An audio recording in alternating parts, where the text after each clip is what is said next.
Hey, you're listening to episode 122 of the Keto Diet Podcast. Today we're chatting about the natural approach to fasting, the biggest surprise people experience when they start fasting, fasting drawbacks, whether it's good for pregnancy, and so much more.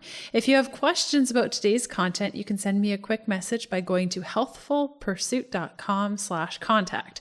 You can also get the podcast extras and transcript for this episode by heading on over to healthfulpursuit.com/podcast/E122. That's where a bunch of the extra resources, links, and other things are going to be located. Okay, let's do this thing. You're listening to the Keto Diet Podcast, and if you haven't already heard, registration for Happy Keto Body, my 12-week video training program for women, has been extended to the end of the month. So many of you said you needed a bit more time before you could register. So we've upgraded our servers, boosted our team, and we're ready to support more students. Now you have until January 31st, 2019 at 11:59 p.m. Pacific to register. Get all the details now at happyketobody.com. And I'm super excited to see you on the inside. Now on to the show.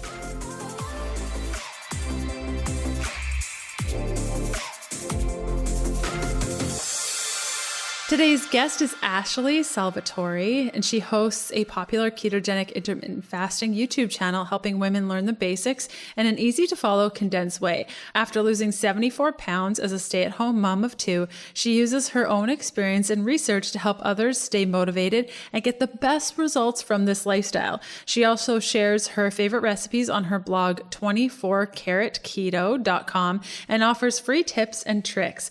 Okay, so if you've been following me for a while, you know that I have like a love-hate relationship with fasting. I think it's such a great tool for women that respond well to it, but it can also be a detrimental tool to women that don't respond well to it. I know that sounds like really simple, but you'd be amazed at how many of us practice fasting when it's actually not working well for our bodies, and we just continue fasting because we've been told that it's so good for us. And yeah, there are so many benefits to fasting, but let's say, for example, you have a cortisol imbalance, meaning that perhaps your cortisol is quite low or you're struggling with a really high cortisol. When we fast, we actually increase cortisol. So if you're dealing with adrenal dysfunction where the cortisol in your body isn't exactly doing what we want it to do, fasting may not be so beneficial for you. And in the same light, if you are fasting using caffeine and you have hormone dysregulation, whether it be progesterone, estrogen, even thyroid, having caffeine may also affect your hormones. So it's always good to know before you get started with anything that you can quit at any time. And Ashley and I chat about this today of if it's not working for you, just stop doing it. And also know that just because you practice fasting doesn't mean it has to be an all day, everyday thing. Well, what Ashley explains is that fasting for her is an everyday event. Some women benefit from doing fasting a couple of times a week, a couple of times a month, however they want to set it up. And if you're like, wait, can we define fasting before we get started? I am so happy that you asked, or I'm pretending that you asked, but maybe you're thinking that right now. Really, intermittent fasting can also be referred to really as intermittent eating. So you are going periods of 12, 18, or maybe even 24 hours without having a meal. Now, how we define fasting is different for everybody. And really how I see it is there's two different paths. The first path is that you want to balance your blood sugar. So if your goal of fasting is to balance your blood sugar, the most important thing to this fast is that you, surprise, balance your blood sugar. So for you can have fatty coffees, perhaps decaf fatty coffees, or Rocca Fuel lattes or little fat bombs. Really, the goal with your fast is to balance your blood sugar, and those things will allow you to do that. Another option for fasting is to increase something called autophagy, is how I pronounce it, but other people pronounce it autophagy. I can never get that right. So autophagy, basically what we're doing with autophagy is to recycle our cells and help with the detoxification of our cells. So if that's your goal, then it's really important to just drink water, period. Just water, nothing else.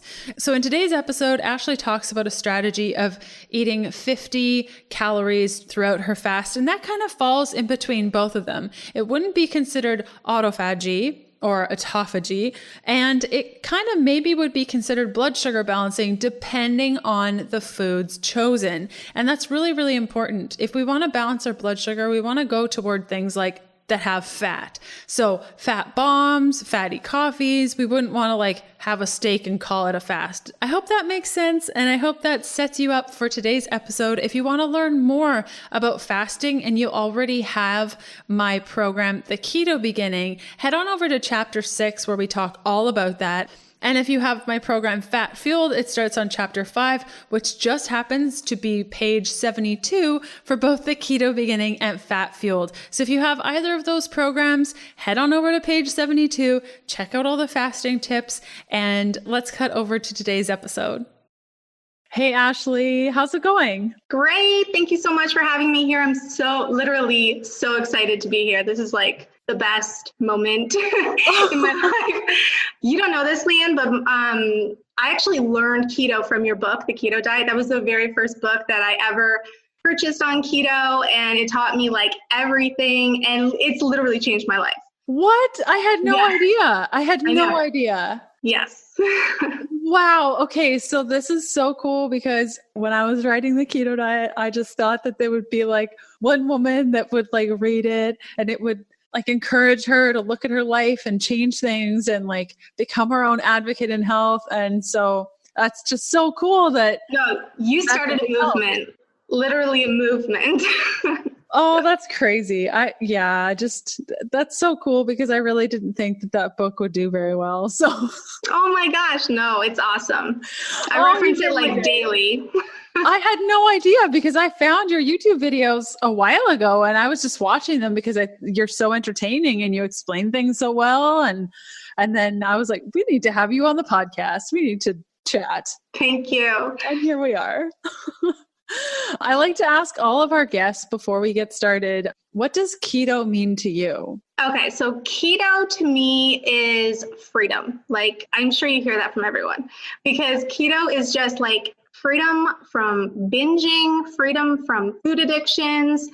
It's life-changing. Like it not only my own life, but I've seen so many people's lives change, and I've just seen the freedom that comes from keto. So for sure, keto is freedom to me. And when you started, I guess, okay, let's rewind to before you found keto. What was your life like then?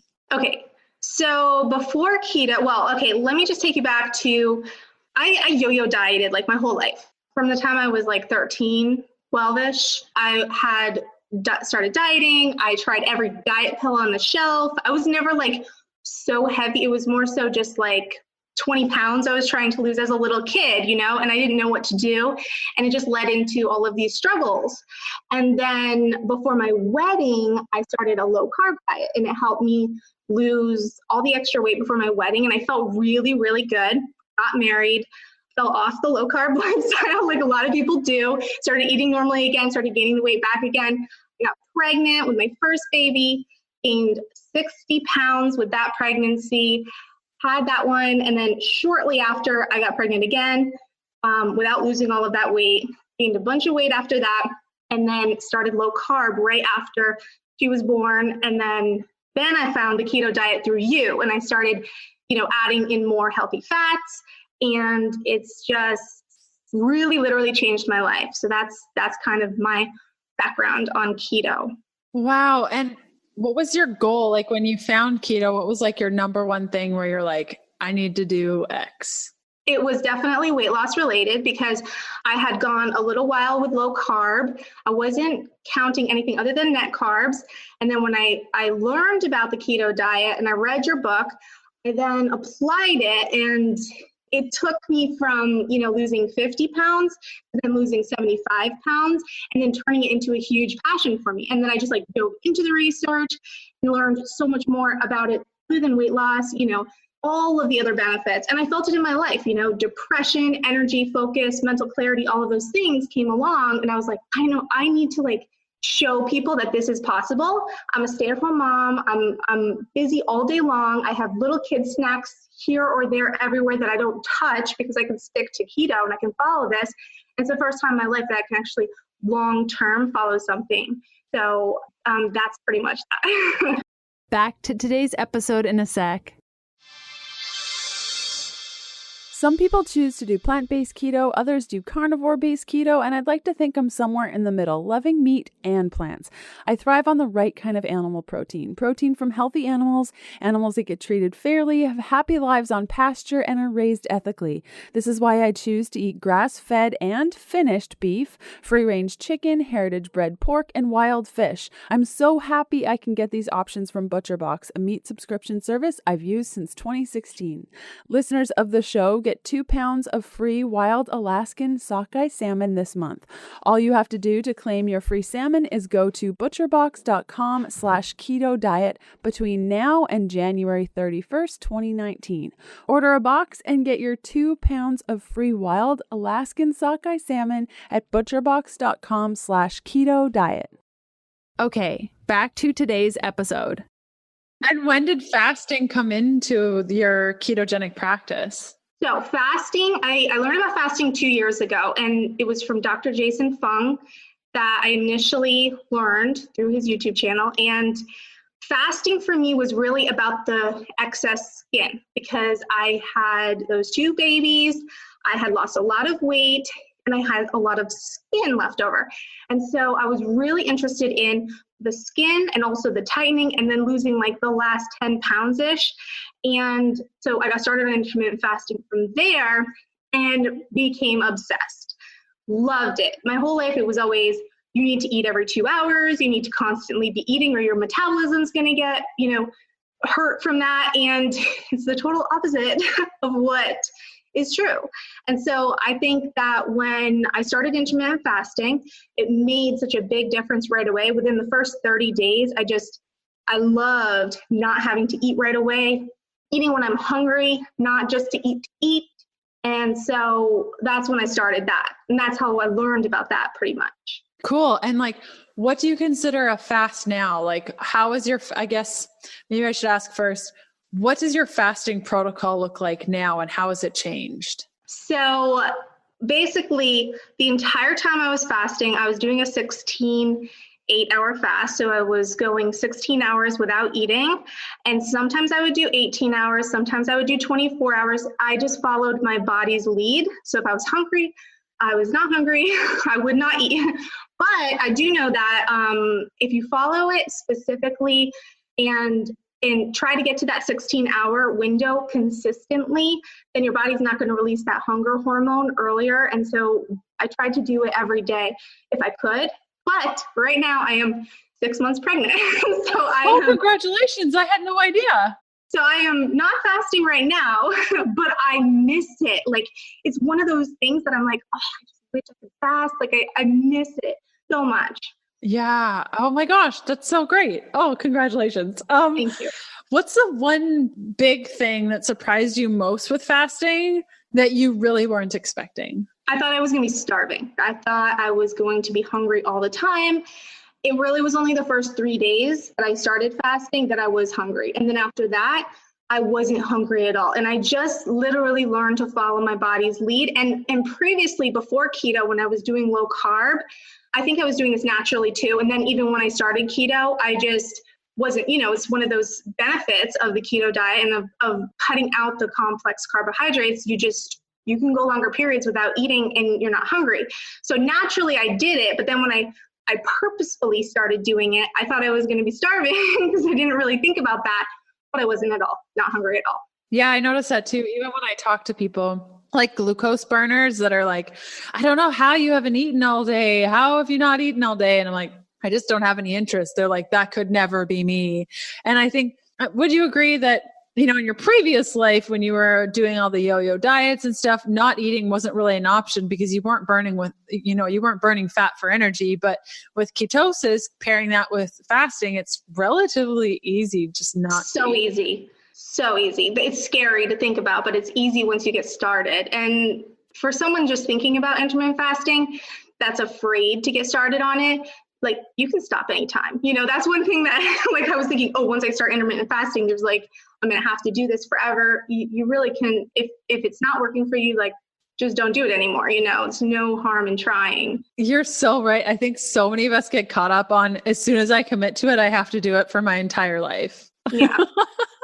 Yeah, or even setting small goals is really great. Like saying, okay, I'm going to do this today instead of saying I'm going to do this the next 30 days and just seeing how it goes from there. That helped me a lot. And even in weight loss, like I would be like, okay, I'm going to stick to the keto diet for a week and see if I can get through a week. And I got through a week and then I was like, I can do this. Like I'm going to do another week and then another week until I made it to a month. And I'm like, I can do this. But if I said I'm going to do a month, I'd probably give up the next day. Okay. Especially with keto flu and all of that.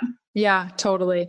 Any drawbacks to fasting where there's something you don't like about it or something you had to change because your body didn't like something about it? Or was it just all hunky-dory from the very beginning? It was like perfect. I would say the biggest thing is really, like, I like fasting every day. But then when, weekends would come along, we would spend breakfast with my kids and my husband. We would go out to do family things and I wouldn't fast that day. So, I wish I could just keep fasting, but there's some days that I don't. And then it is harder to get right back into fasting after you don't fast for a couple days. Like if you take Saturday, Sunday, you don't fast, Monday comes along, I feel hungry in the morning. Like I'll feel hungry and then, but I'll push through it for the next like 3 days, but then it can kind of become a cycle, because then I'll finally be good again. And then the weekend will come along again.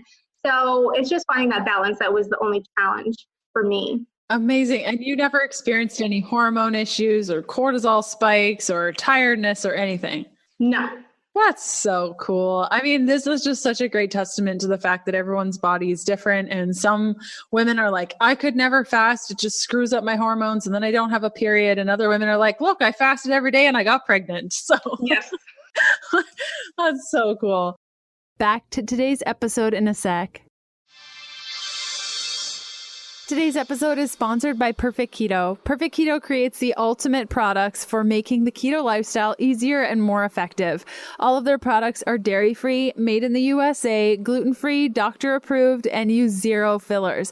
From exogenous ketones to boost your ketone levels for mental clarity, keto bars for a quality fat snack, MCT oil powder for making your coffee fatty and creamy without the dairy, and so much more. You can get 20% off anything in their shop by going to perfectketo.com/KDP. Use the coupon code KDP for your 20% off anything your heart desires. If you're unsure of the link, simply check out today's show notes for all the details. Okay, back to today's episode.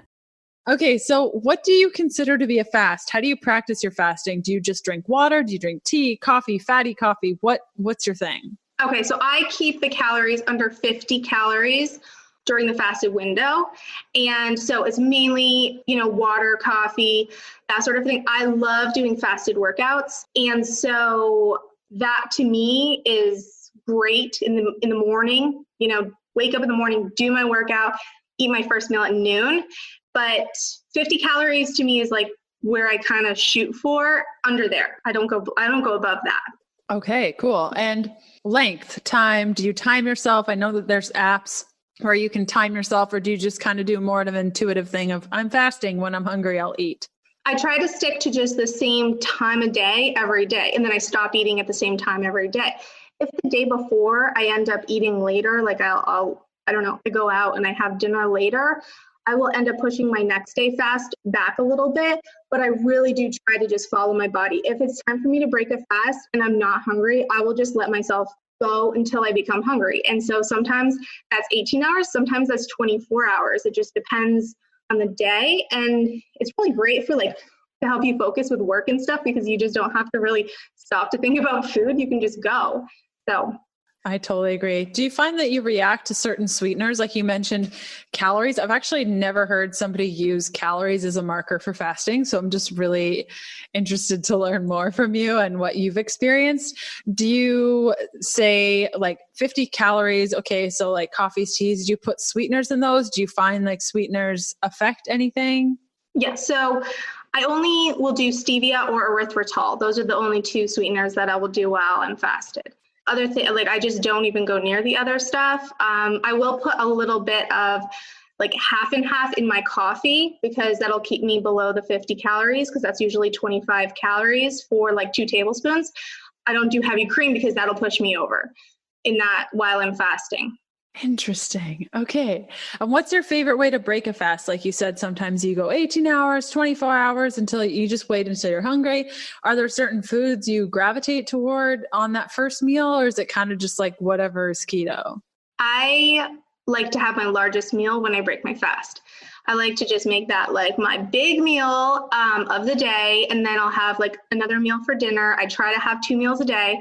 Some days I'll do 3 meals, but for the most part, I like to have a really big meal.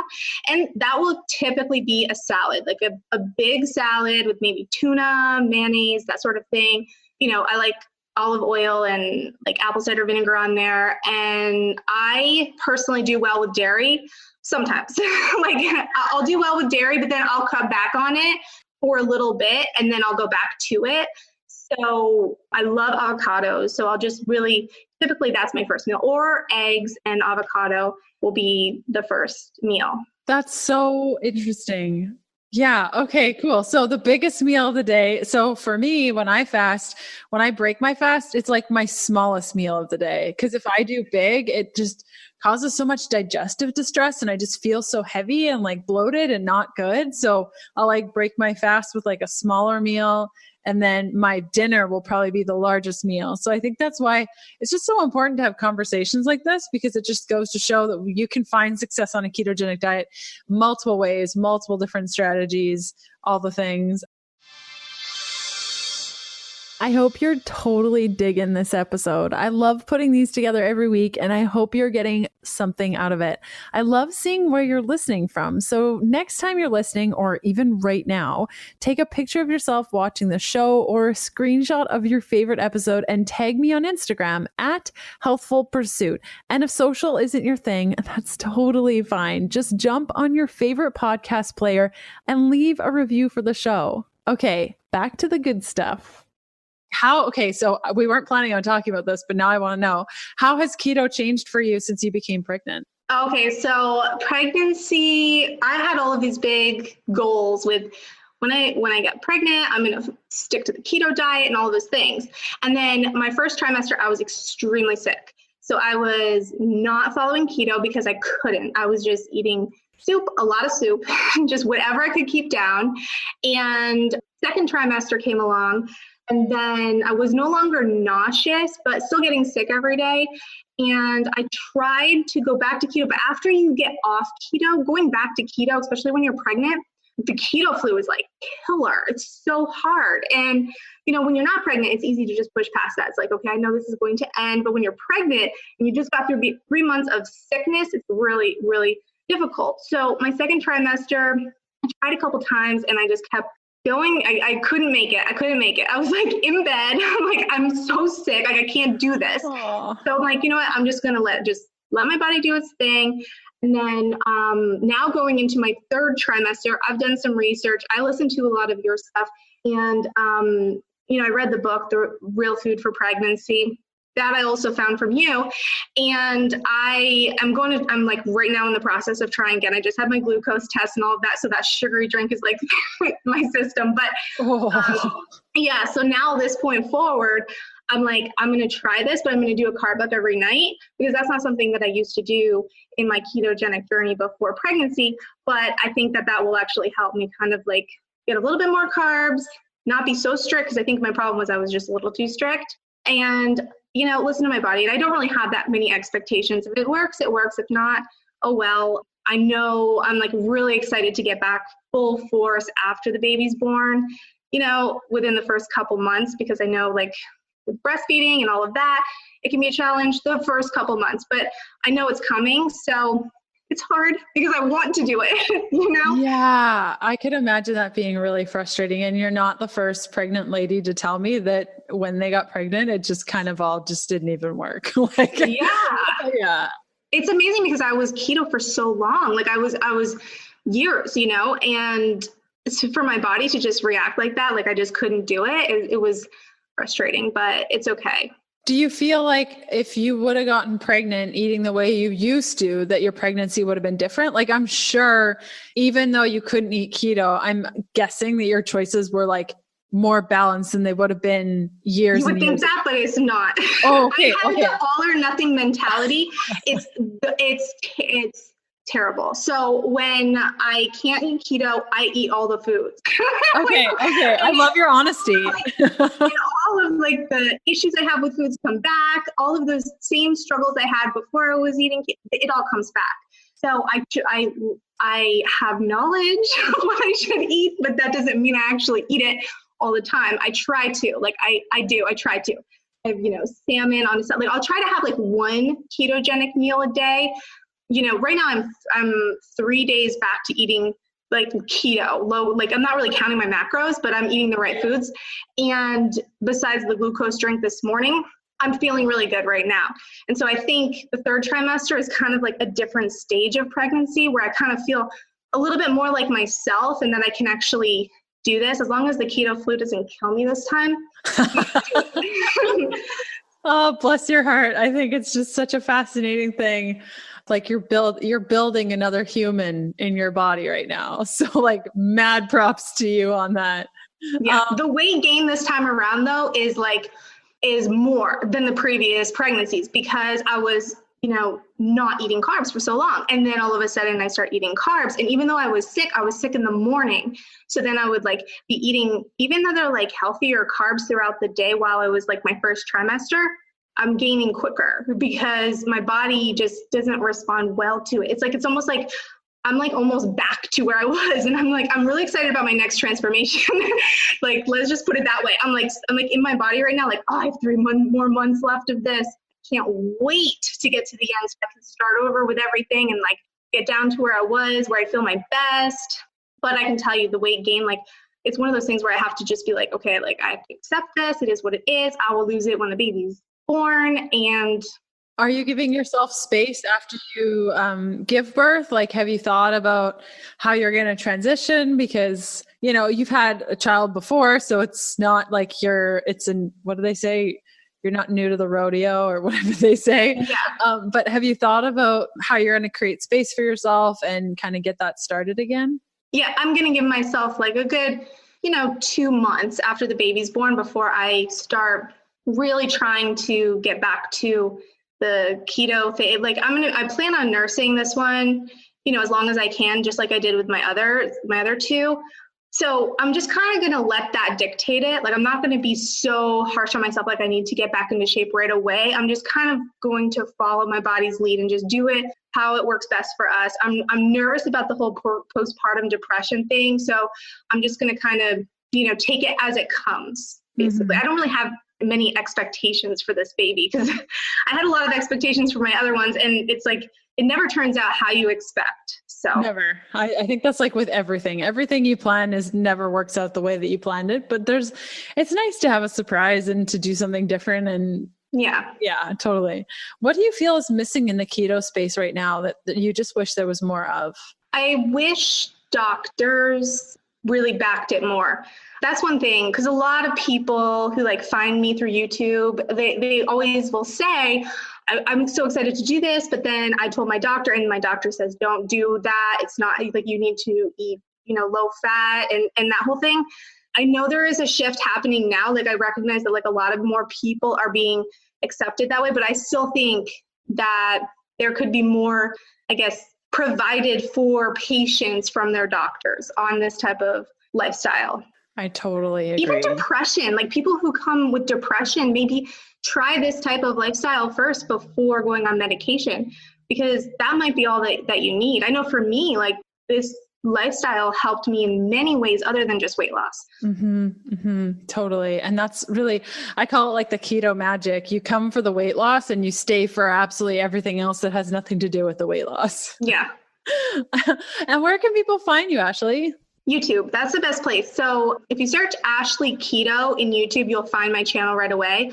Ashley Salvatore is what my channel name is.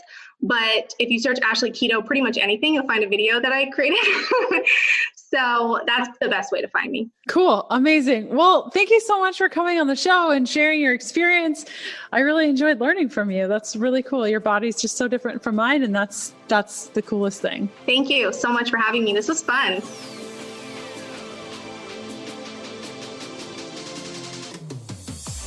And that does it for another episode of the Keto Diet Podcast. Thanks for listening in.